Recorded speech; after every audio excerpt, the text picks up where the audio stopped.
Welcome to Old Man Sports Talk. I'm your host, Old Man Nate, and today we have a very special guest from Horn Takes Podcast. We have Sean. Welcome to the show, Sean.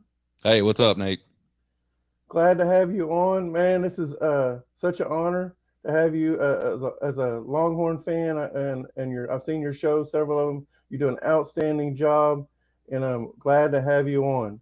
Well, Today's thanks for having topic. me. Oh, you're welcome. And today's topic, we're going to talk about Oklahoma and Texas move to the SEC starting in 2024.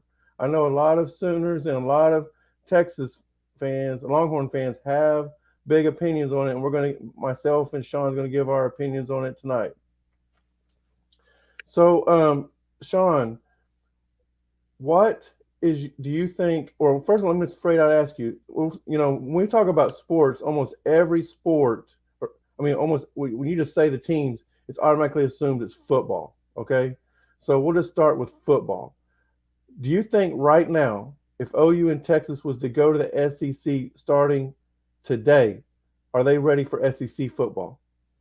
I, that's a kind of a crazy question because what really is SEC football. I know obviously the SEC. Everybody knows that follows college football. The SEC puts a lot of guys in the league. Lots of really outstanding players come out of the SEC. Obviously they've won multiple national championships. They've basically been running college football since I don't know, like 2006 2007 time frame. They've been doing a really good job of kicking the crap body. But I think when I look at the SEC, I think about like offensive linemen, very powerful offensive lines, very athletic and powerful defensive lines. And I think if you watch the SEC play football, especially the really good teams in the SEC, that's where they're really different than most of the rest of the teams in the. I think skill position wise, there's teams in the Big Ten, there's teams in the Big 12, there's teams out on the West Coast in the Pac, and even over in the ACC that have really good skill position players. But the reason the SEC teams, especially those really good ones, can go beat the hell out of them all the time is because they dominate the trenches. So from a Texas perspective, I would say they're getting there. I think if they jump ship next year for whatever reason, like we could skip the whole 2023 season in the Big 12 and we had to go to the SEC. I think they have some of the players of the roster that you need to have. They've got some good defensive line recruits. They've got some good offensive line recruits, but a lot of them are really young and they're underdeveloped.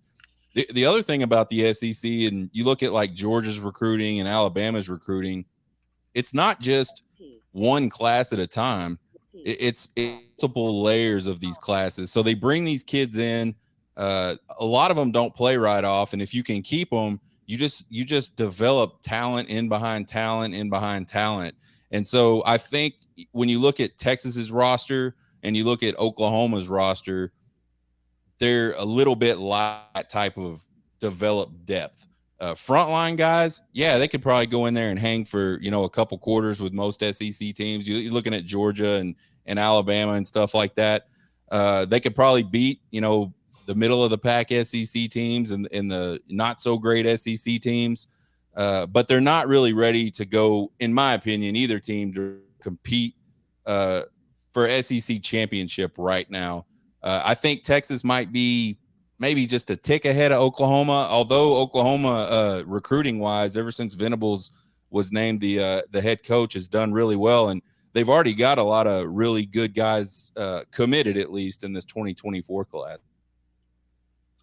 And I agree with everything you said. I think one thing though that most people, or at least your SEC fans, think that every team in the SEC is good, right? Yeah, And in reality, there's only about two or three teams that are good, really, really good every year, right? So, um, I guess it depends on what you consider. Are they ready for the SEC?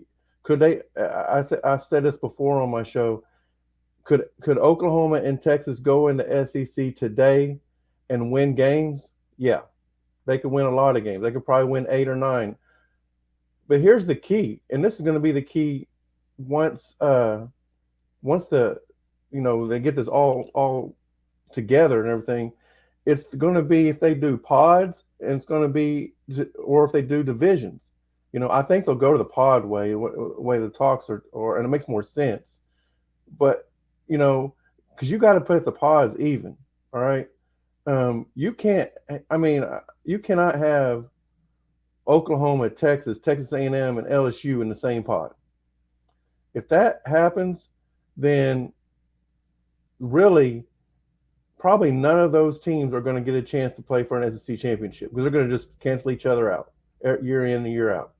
And then you got on the other side, you're probably, I mean, the other teams that are really good are Georgia and Alabama right now. Every once in a while, you'll have another team show up, like Tennessee was a surprise team last year. Florida's been okay at times, right? Auburn's had a good year or two. But other than that, there's nobody that is consistently good besides Georgia and Alabama. Even LSU is not consistently good. They had one good year. 2 years later, they're firing their coach and barely winning games. So I think it's important about where the pods are at. I personally would like to see OU, Texas, Texas A&M, and probably Missouri as a pod. But Arkansas, I would take Arkansas too. I like the Missouri because then you got 4 old Big 12 teams going at it again. But I don't know. I really don't know what they're going to do. But it's got to be even. And even really, if you put Alabama and Georgia on the other side in separate pods, and you're probably not. I mean, we're still probably going to have the hardest pod, but I think it'll be more level, more chance to have somebody go to SEC championship game and compete for that. Either way, though, you're now at the same time we're expanding the playoffs, right? So we're going to get a good chance to at least compete for a national championship every year, even if we're in a tough pod. Because I think they'll take that in consideration. So yeah, I'm.